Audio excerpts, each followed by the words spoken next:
You are born of God, wabyawe n'Imana, ugomba kugaragaza kameremere k'Imana, ugomba kugendera mu muco w'Imana iteka ryose, ugomba guhora watura ukora icyaremwe gishasha, kandi Imana ikubonye irakunezerererwa ukavuga that's my son, that's my daughter. Bene data, turangije tuvuga ngo we are new creation in Christ Jesus.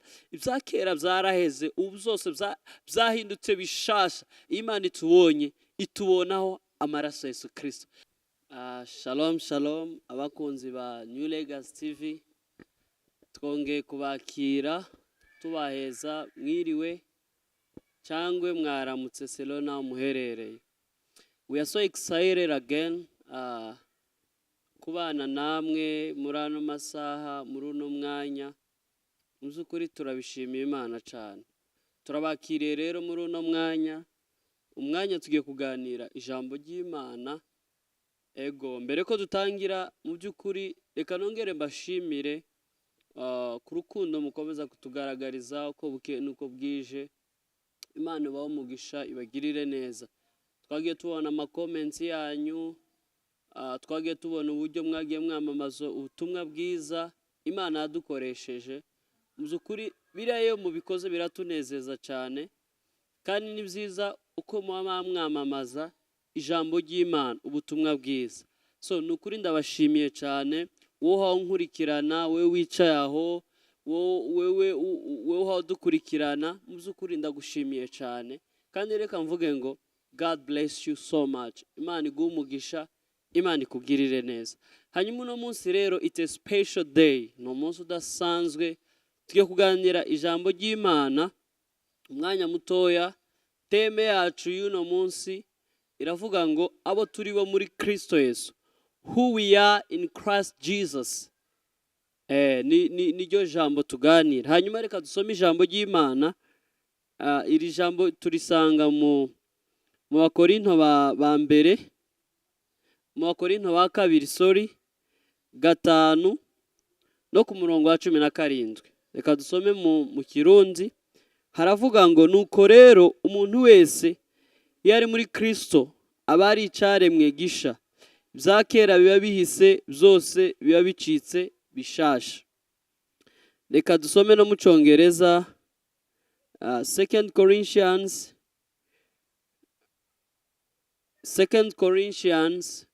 5:17. Echo 2 Corinthians 5:17.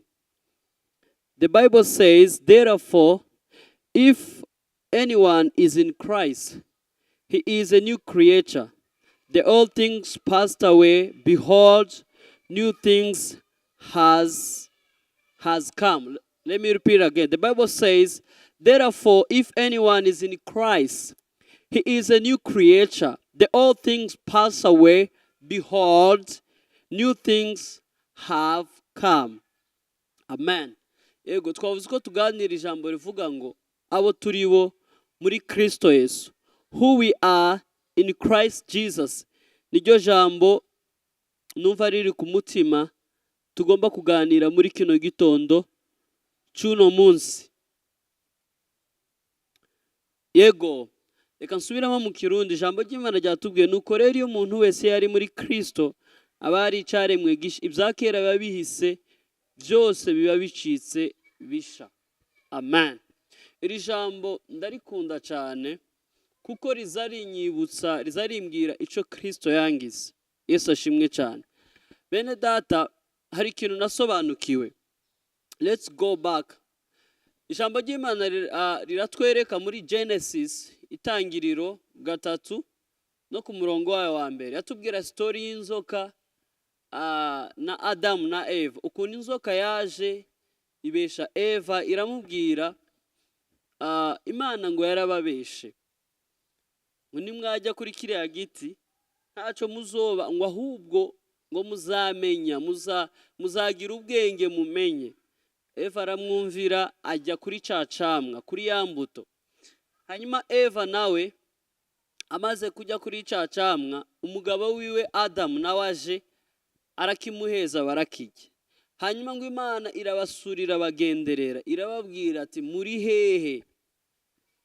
hanyuma Adamu aravuga ngo twakumvishije uza turahunga kuko twari gusa, twari twambaye ubusa. Imana iramubwira ngo ninde wababwiye uko mwambaye ubusa?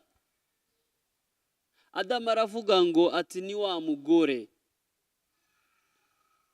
Amakosa yose ayashyira kuri wa mugore, kuko Imana yari yarababujije, yari yarabahaye droit yo kujya ku byamwa byose, ku mbuto zose zari ziri muri iyo ngobyi ya Edeni, ariko ibabuza kujya ku camwa, to the fruits, kimenyesha ikibi n'icyiza. Bamaze kukijya rero barahumutse, barahunga, babona uko bari gusa. Amen. Hanyuma rero aho ngaho kubera icyo cyaha bari bagize, icyaha cyo kutumvira, disobedience, ntibumviye icyo Imana yari yababwiye. Hanyuma rero Imana icyo yakoze yarabahanye, yatangiriye ku mugore iramuvuma, iramubwira uzobyara urushe. Ija ku mugabo iramubwira kugira uzobona icyo kurya uzokora cyane. Muri make ibibi byose ibi baturaho kubera ko ntibari bumviye. Aho rero niho the beginning of sin, niho icyaha cinjiye mu isi, niho icyaha cinjiye ku mwana w'umuntu.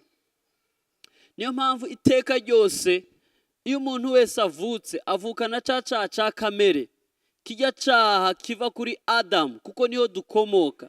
Iyo umuntu rero avutse, Yesu ashimwe cyane, avukana cya cyaha cyo muri Eden. Niyo mpamvu rero biza bisaba uko uyu muntu amaze kumenya ubwenge, amaze gutahura, amaze kumenya Kristo, aza yatura. Icyo twatura cyane ntabwo ari ubusambanyi. There is a roots, hariho fondasiyo y'ibyo bindi. Ni cya cyaha cyakoretse muri Eden. Nicyo rero tuza twatura tugakizwa, Imana rero ikadukura kuri cya cyaha. Kubera icyo cyaha cyo muri Eden hahise haba separasiyo y'Imana n'umuntu. Hataraba icyo cyaha Imana akazibagenderera every evening ikabasura, ariko bamaze gukora icyaha hahise haba separasiyo. Ubusabane bw'Imana n'abantu bayo buragabanuka kubera icyaha Adamu na Eva bakoreye mu ngobyi.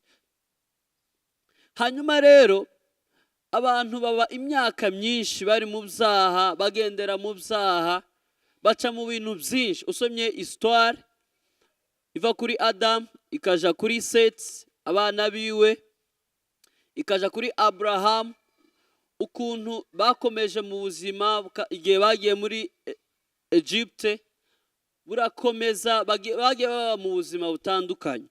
Hanyuma Imana ibona abantu bayo bababaye cyane, bari kure kubw'urukundo rwayo, iravuga ngo reka ntange umwana wanje. Ijambo ry'Imana rirambwira ngo kuko urukundo for God so loved the world, kubw'urukundo ruhebuje Imana yakunze abari mu isi, twebwe no mara ibyo twari twakoze, ariko iradukunda, itanga umwana wa Yesu Kristo kugira abashe kudukura mu isi y'umwiza, mu isi y'umwijima, hariya twari turimbukiye, hariya twari turushe, kugira ibashe kutuzana muri presence yayo, igarura ubusabane twari dufitanye nayo imbere.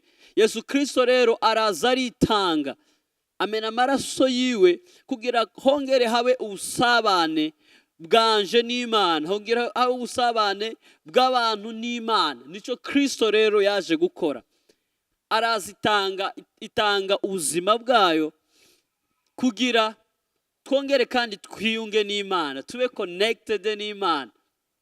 Amen. Ariko rero idusigira ikintu gikomeye cyane, iravuga ngo kuba mwizera bose bazahabwa ubugingo buhoraho. Imana yaduhaye droit, yaduhaye democracy yo gucagura, yaraje iradukiza, idukura mu mvata y'icyaha.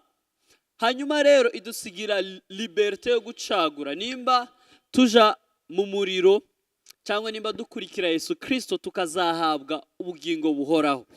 Ijambo ry'Imana rirambwira ngo mu Bakorinto ba mbere 15 ku murongo wa 45 harambwira ngo muri Adamu wa mbere ngo muri Adamu wa mbere twari dupfuye, ariko muri Adamu wa kabiri twari dufite ubugingo. Adamu wa mbere utuvuga nujya dusoma muri Genesis mu itangiriro. Adamu wa kabiri rero ni Kristo. Adamu wa mbere ngo bwari ubugingo ngo bufite icaha. Adamu wa kabiri ngo bwari ubuzima, ngo bwari ubugingo bufite ubuzima. Muri Adamu wa mbere twari dupfuye, ariko muri Adamu wa kabiri twari dufite ubugingo, ari we Yesu Kristo. Amen. Reka nsubiremo iki kintu bene data. Muri Adamu wa mbere ni kamere yuzuyemo ibyaha, yuzuyemo ibibi byose. Twari dupfuye, twari dufunze amaso, nta mahoro twari dufite, nta munezero, no future, no hope. Ariko muri Adamu wa kabiri ari we Yesu Kristo, haleluya, twagize ubugingo, twagize ubuzima, tugira fitiri, tugira icerekezo cy'ubuzima, tugira hejo hazaza. Amen. Paul rero yandikira ABACORINTO, arababwira ngo nuko rero iyo umuntu wese yari muri Kristo Yesu aba ari icaremwe gisha, ivya kera biba bihise, vyose biba bicitse bishasha. Reka mbabwire ngo uno wari kuvuga no majambo yari Paul before yitwaga Saul. Ijambo ry'Imana ratubwira ngo niwo muntu wari chef, wari uhagarariye abantu bagenda bica ubwoko bw'Imana. Intumwa zijya 12 zagiye zamamaza ubutumwa bwiza muri Rome, ariko uno Saul niwe wari ukuriye all the groups bagendaga bica intumwa z'Imana, kuko yagwanyaga ubutumwa bwiza. Ijambo ry'Imana ratubwira na cagiye ca Stefano ngo niwe wari uhagarariye bajya abantu bice Stefano. Ariko kubw'imbabazi z'Imana, by the grace of God, Imana iramugenderera, iramusura, ngo igihe yaragiye i Damasiko ngo ahura n'umuco uhebuje. Imana iramubwira, Saul, Saul, kubera uko wawundenganya. Saul aravuga, urinde Mana yanje kugira ngo umenye. Aho rero Saul arahinduka, yizera Yesu Kristo nk'umwami n'umukiza. Niyo mpamvu rero yabandikiye ABACORINTO, arababwira ngo iyo umuntu ari muri Kristo Yesu aba yacitse icaremwe gisha, ivya kera biba bishize, byose biba bihindutse bishasha. Ariko ababwira, mureke kundebera mu kahise, don't look me on my backgrounds, ntimundebere mu kahise. Numbona ureke kubona umunyabyaha, ureke kubona umwicanyi, ureke kubona umusambanyi, ureke kubona umwibyi, ariko numbona umbone nk'umwana w'Imana. Amen. Kuko dufite abantu bagiye bakizwa baraciye mu bintu bitandukanye, bafite backgrounds iteye ubwoba, nka background nka kahise ka Paul witwaga Saul. Ariko rero iyo dukijijwe, iyo umuntu ari muri Kristo Yesu aba yahindutse icaremwe gishasha. Ivya kera biba bishize, zose biba bibaye bishasha, ababaye umwana w'Imana. Amen. Niyo mpamvu bene data, iyo dukijijwe tuba tureka kurebera umuntu mu kahise ngo yari umusambanyi, ngo yari umwibyi. Yego, ariko yarahindutse, yabaye umwana w'Imana, yabaye umukozi w'Imana. Dufite abantu bari bafite akahise gatangaje, ariko nibo ba apostle b'iki gihe, nibo bakozi b'Imana badasanzwe. Iri jambo ndarikunda cyane, rihora rimbwira ngo uko ndi muri Kristo Yesu ndi icaremwe gishasha. Imana imbonye ibona Kristo muri jewe, Imana imbonye imbona amaraso Yesu Kristo ku buzima bwanje. Ijambo ry'Imana rirambwira ngo muri Yohana, reka ndahasome, muri Yohana 1 no ku murongo wa 12 haravuga ngo, ariko abamwakiriye bose yabahaye ububasha bwo gucika abana b'Imana, nibo bizeye izina rye. Amen. Twaganira ijambo turavuga ngo abo turi bo muri Kristo Yesu ducika ryari abana b'Imana, nabasobanuriye. Iyo umuntu rero ari muri Kristo Yesu, iyo umuntu rero yizeye Yesu Kristo nk'umwami n'umukiza, aba yitandukanye n'isi, ababaye uw'Imana. Imana niba imugenga, Imana izizi igatura muri we. ikayobora ubuzima bwiwe. Ijambo ry'Imana ryambwiye rero abamwakiriye bose yabahawe ububasha bwo gucika abana b'Imana. Kubwa twarakiriye Yesu Kristo twahawe new identity, turabana b'Imana. Twahawe igihugu gishasha, iwacu ni mwijuru. Yesu ashimwe cyane, amen. Twe kubwa twarakiriye Yesu Kristo, we are not governed, ntago tuyobogwa n'ibintu bya kamere, ntago tuyobogwa n'isi, ahubwo tuyobogwa n'Imana, kuko turabana b'Imana. Imana niyo papa, Imana niyo papa. Ijambo y'Imana rero rirambwira ngo nibo batabyawe n'amaraso canke no kwifuza k'umubiri canke no kwifuza k'umugabo, ariko babyawe n'Imana. Yesu ashimwe cyane. Iyo abantu rero bari muri Kristo Yesu, tuba twacitse icyaremwe gishasha. Yego, abo rero bacitse ibyaremwe bishasha ntago babyawe n'inyama n'amaraso, ntibabyawe n'umugore cyangwa n'umugabo, ahubwo babyawe n'Imana. Imana niyo yatubyaye, turabana b'Imana. We are the sons and daughters of God.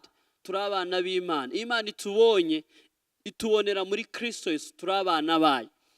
Rero mwene data, reka nkubwire, dufite umwanzi ari we Satani, kandi henshi azaterera in our minds, mu bitekerezo byacu, akakubwira ngo nturakizwa neza, akakubwira uko uri umwicanyi, uko uri umusambanyi, uko uri umubeshi, akaza akakubwira muri wewe.